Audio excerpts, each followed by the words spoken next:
Okay. Elon Musk talked about Bitcoin, and when that happens, We everyone get listens. 118K. Yeah, exactly.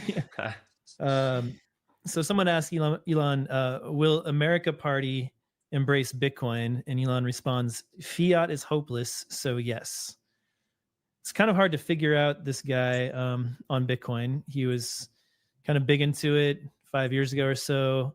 Tesla started accepting Bitcoin. They ran their own node. They ran a Lightning node for accepting Bitcoin. They even submit, like the Tesla engineering team submitted a couple of patches to the BTC Pay server, open source software.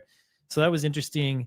And he seemed to be very curious about it. Then he started asking these very noob questions, very basic questions about Bitcoin and like, you know, basic criticisms that have been long, addressed at this point, at that point. So, guys, what does this mean? Is Elon re-engaging in Bitcoin? Does he actually understand it at this point in comparison to fiat money? This is a pretty interesting tweet. I will just say before you guys give your takes, if you search Elon Musk Fiat, his profile on Twitter, that's obviously the most recent one where he says Fiat is hopeless. But then the Yep. one before that is him in December of 2020. He wrote Bitcoin is almost as BS as fiat money. Yeah, there you go. So when Brady says he's a little hard to figure out when it comes to Bitcoin, that's one of the things. He had the famous quote with Preston Pish in a Spaces where he was like, if you guys start giving me annoying Bitcoin arguments, I'm going to leave, or, something like Yeah, that. that's right. Yep. And Tesla sold some of their Bitcoin. So it is a little hard to figure him out. But the big headline of the week is that he's apparently launching this America Party. We'll see how far he gets with that. And he answered the question of, will you embrace Bitcoin with fiat is hopeless? So it's headline worthy, but I'm not sure exactly what to make of it yet. I want to just really emphasize this point because I see it circulating so much, but like they still hold, I think it's like 11,000 Bitcoin. So like Tesla did not fully liquidate their position. A lot of Bitcoiners get confused about that. That said, this is my take. Why are Bitcoiners simping over Elon Musk? Like that's the part that I'm just like rolling my eyes about over this thing. Like, sure, he might say fiat is hopeless and yeah, we'll embrace Bitcoin, but in that same breath, you really think the Doge father is not going to also turn around and be like, well, I embrace Bitcoin. I'm definitely embracing Doge as well. Yeah.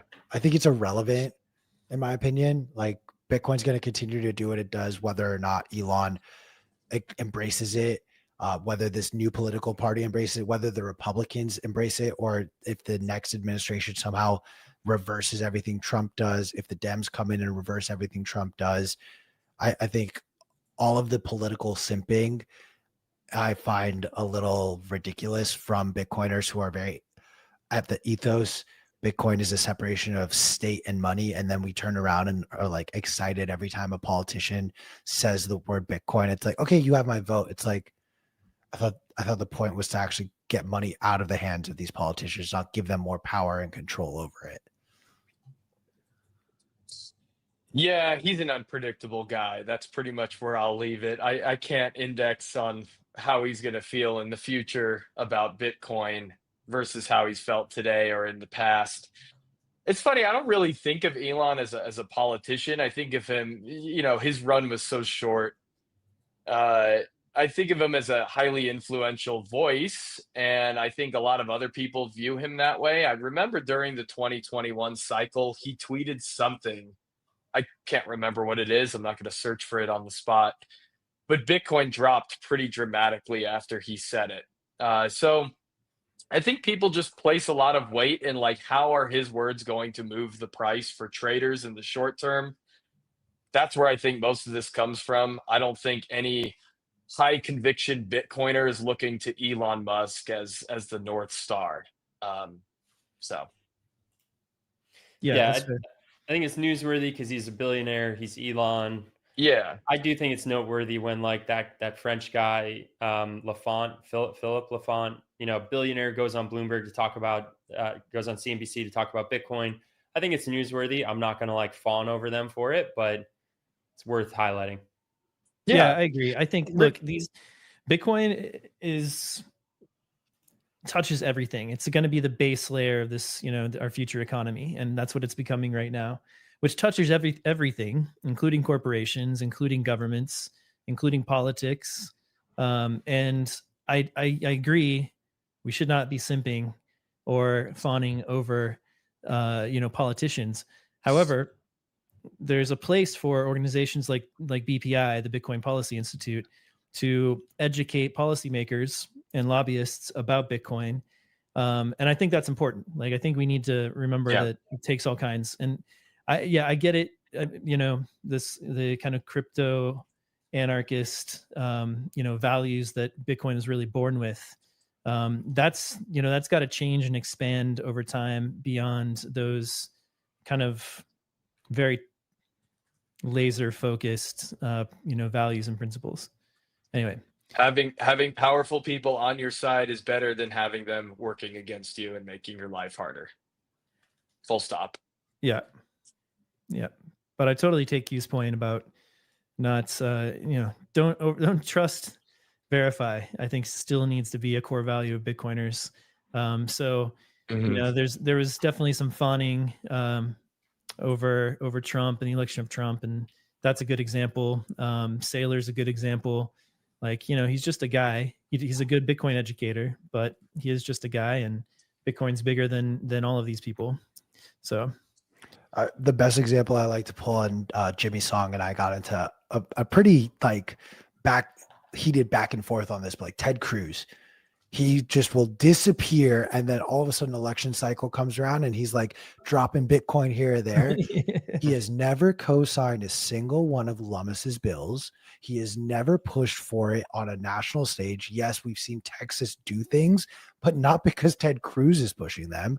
Yeah. So Ted Cruz is like the perfect case study of a politician who will say it to get your vote and then disappear when the moment is there for him to actually like do the work. 100%. Are you saying politicians say things and then don't do them? What a crazy idea. Oh man. God forbid they do their job. The way I ultimately think about this is like good rhetoric is good rhetoric. And when it comes from powerful voices, that's probably a net good thing, but it shouldn't be like the reason you're getting into Bitcoin. I've had people come to me since election night, especially maybe a little bit before leading up to that, maybe last summer, the Bitcoin conference in Nashville. Trump says this and that about Bitcoin, so I'm thinking of getting in. Like, there should be more substance to it than that, right? But if that's the thing that kind of starts your learning process, that's good.